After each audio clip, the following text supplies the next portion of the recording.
what we see a lot of is this third one. It's the last one. Another way you can sort the problem out is through devaluation, or if somehow you're able to depreciate your currency. What we've learned that usually what happens is if you devalue your currency, the price of exports will fall, leading to exports to rise, and price of imports will rise, causing the imports to fall. And as a result, जब हम export minus import करेंगे, so this value is going to go up. Your trade balance will improve. Problem solved. Your current account trade balance will improve. Hopefully, overall, the balance of payment should improve as well.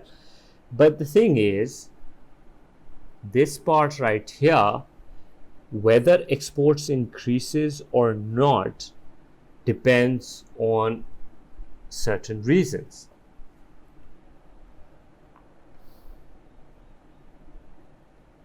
So we'll write whether devaluation will improve trade balance depends. Right, so, oh boy. Whether it will improve trade balance or not depends. Depends on what? Well, basically, if you depreciated or devalued your currency, you were hoping for exports to rise. But what if the country is already at full capacity and you have a supply bottleneck? That means you don't have capability to produce more goods and services. So if that's the case, you will not be able to increase production and you will not be able to export. So all the benefit that you were supposed to get, you will not get. Secondly, if your relative inflation rate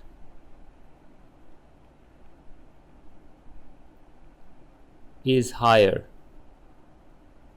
than the devaluation, so you did like a, let's say, if you did a 5%, so 5% devaluation, that means the good is cheaper 5% for the foreigner, but in your country you are experiencing a 7% inflation. So the good is still becoming expensive by 2% for the foreigner. So maybe, you know what, some other country might be more competitive. 3 could be that you are facing a competitive devaluation.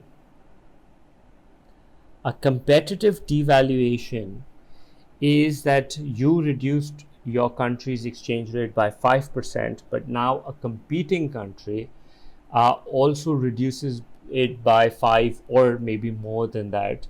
And so since your good was supposed to be 5% cheaper, now your competing country's goods is also cheaper by 5% or more. So definitely it will not bring in the trade. Here, the star one is the J curve effect. This is a much more detailed one. What's the J curve? J curve is basically talking about something called time lag. That means there is a delay. When you make a policy, there is a delay in its impact. So the name actually came in from this graph. So what do you have on the x-axis? You have time period, and on the y-axis you have trade balance. Obviously surplus, balanced, deficit. So let's suppose you were in a deficit, okay? And since you were in a deficit, that's why you were trying to correct the problem. You're in a deficit. And you decide, let's devalue the currency. Because what you're hoping is the moment you're going to devalue your currency, your exports will rise, imports will fall, and improvement is going to happen. This is what you're hoping for. With the passage of time, you will start improving immediately, have a balance, and then go on for a surplus. But in reality, what they saw was that with the passage of time, in the beginning, you actually go in more worse situation, okay? And then after some time, the effect starts to take in, and then eventually improvement comes. So it does not come immediately. So if you're thinking that it's going to happen a lot more sooner, it actually happens a lot more down the line. And so the name goes the J curve for it, okay? So okay, let's talk about what's basically happening here. So let's call this part P and then this part C. So the main explanation that you have to do is that at point A, you depreciate your currency. At point B, you have a worsening trade balance. And this is happening because of the inelastic nature of exports and imports. What is with this inelastic nature? Well, when you're trading, when you're doing exports and imports, it's not a day overnight situation. You have to go into a contract. So you have some sort of contract obligations that needs to be fulfilled. So you have already decided on a particular value at which you will export at a particular price, you will export or import. And now if the currency changes, just in case, like for example, if I am importing cars from Japan and I've decided on a price, the dollar price. Now, by the time the cars are coming and I'm making the payment, it's possible that the rupee lost its value. Now, when the rupee lost its value, what's happening?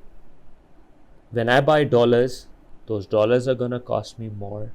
So the price of imports have risen. And when price of import rises, in terms of export minus imports, overall, the situation is going to get worse.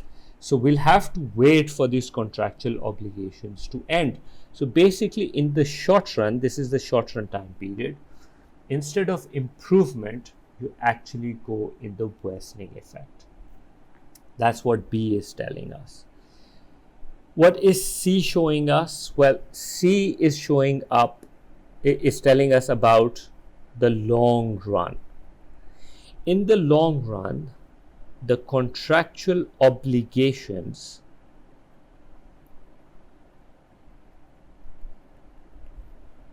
will be over, and new contracts will take depreciation effect. And जब depreciation impacts आ जाएंगे तो exports will rise and imports will fall, and eventually this will improve and it will start improving.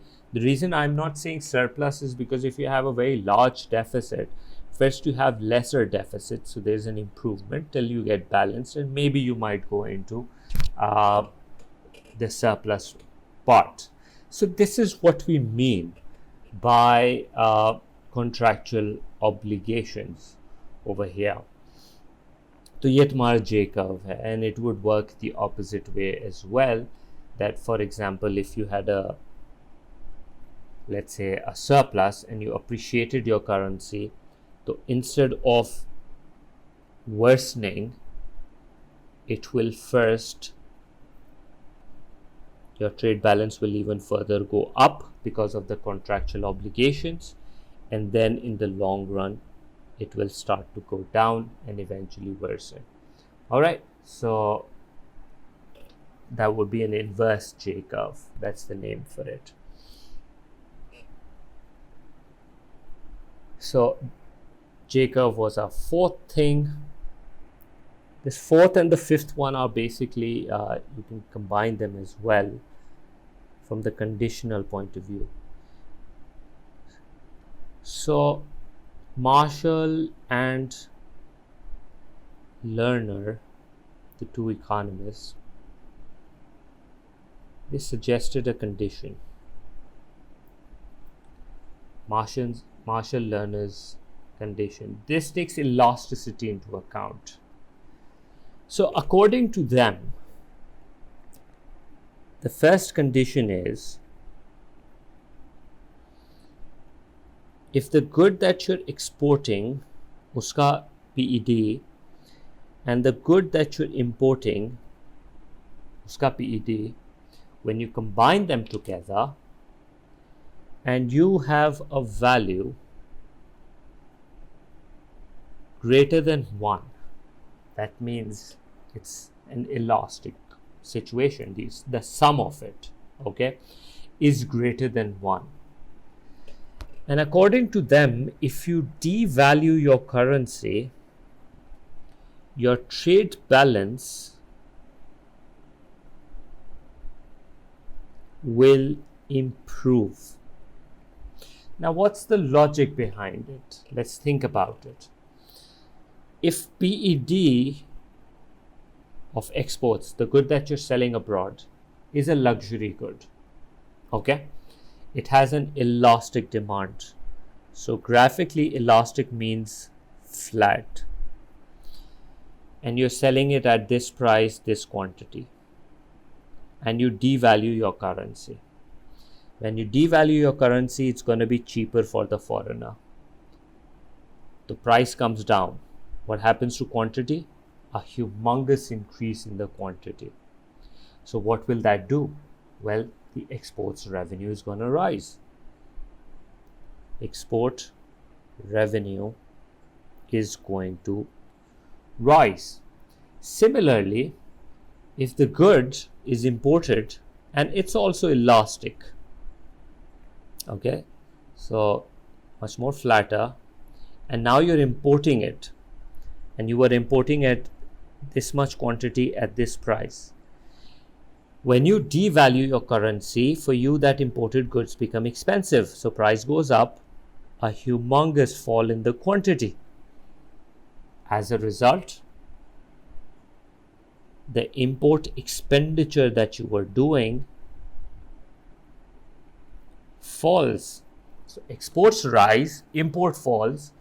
So if you sum up the value and the sum effect of this is greater than 1, devaluation is going to work in your favor. That's the first condition. The second is, if you take the PED for exports, you add it to PED for imports, and if you sum it up and you get a value less than 1, is suggesting that the goods are inelastic. And in case of inelastic, you have to buy the product. And the foreigner is not going to buy your product so much. It's going to be much more steeper. So you can make the diagrams for the steeper ones, and you will see that a devaluation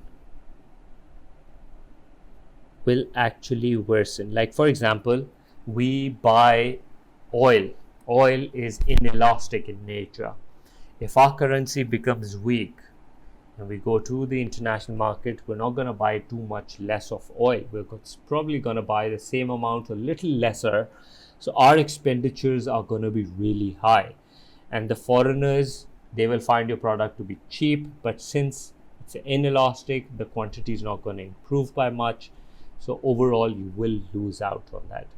And so the third condition is, If PED for export plus PED for import is equals to 1, then devaluation will have no effect and it will remain unchanged. So this is what the country has to see according to Marshall Lerner's condition, that I is your elasticity sum of export and import greater than 1, less than 1, or equals to 1, because then you can decide what you want to do with your currency. And you know that if the sum is greater than 1 and if you revalue your currency, the trade balance will have an opposite effect in this case and it will worsen. And if it's less than 1, so in short, if the goods that you are buying and selling are inelastic, then you should revalue your currency. You should make it go up. If you're buying elastic goods and services, then you should devalue your currency. And if the sum is equal, then whether you revalue or devalue, it will remain unchanged, right?